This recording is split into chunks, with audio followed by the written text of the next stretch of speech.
Today being the eve of the testimony from the now fired FBI Director James Comey, in which he details multiple briefings, multiple events with the President of the United States. And so this has just come out. This is the opening statement for his testimony tomorrow. And so we're just going to all do this together live. I'm going to read for you. That's how we roll at CNN. I'm going to read for you from Mr. Comey's statement ahead of tomorrow. Let's begin, and I have a panel, and we'll dissect all of this as we go through. This January 27th dinner. So this is what Mr. Comey writes.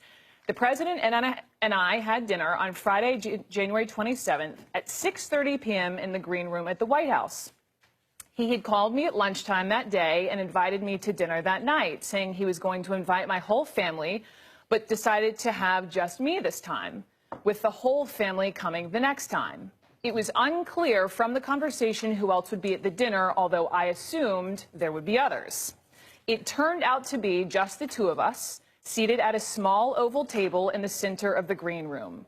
2 Navy stewards waited on us, only entering the room to serve food and drinks. The President began by asking me whether I wanted to stay on as FBI Director, which I found strange because he had already told me twice in earlier conversations that he hoped I would stay. And I had assured him that I intended to.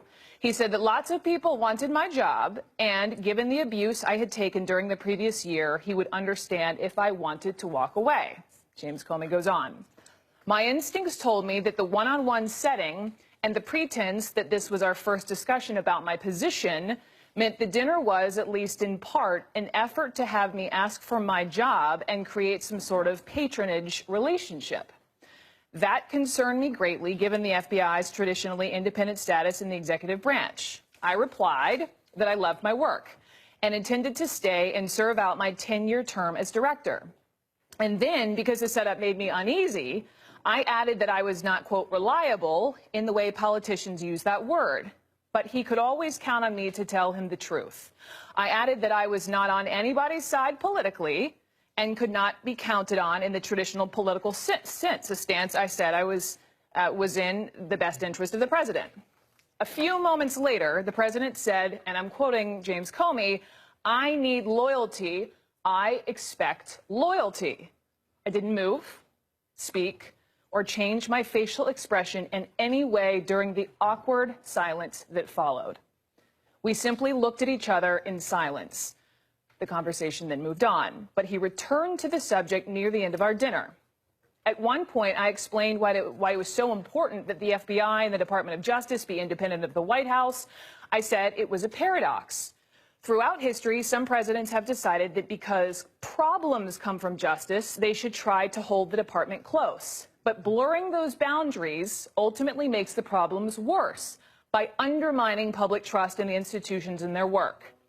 Near the end of our dinner, the President returned to the subject of my job, saying he was very glad I wanted to stay, adding that he had heard great things about me from Jim Mattis, Jeff Sessions, and many others.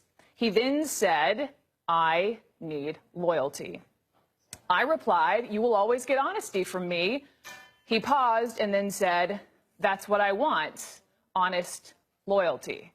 I paused and then said, "You will get that from me."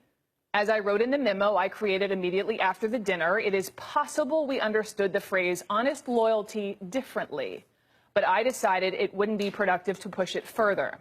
The term honest loyalty had helped end a very awkward conversation, and my explanations had made it clear what he should expect. During the dinner, the President returned to the salacious material I had briefed him on January 6th, and he had done previously expressed his disgust for the allegations and strongly denied them. He's in closing in this section, he said he was considering ordering me to investigate the alleged incident to prove it didn't happen. I replied that he should give that careful thought because it might create a narrative that we're investigating him personally, which we weren't, and because it was very difficult to prove a negative. He said he would think about it and asked me to think about it. As was my practice for conversations with President Trump, I wrote a detailed memo about the dinner immediately afterwards and shared it with the senior leadership team of the FBI.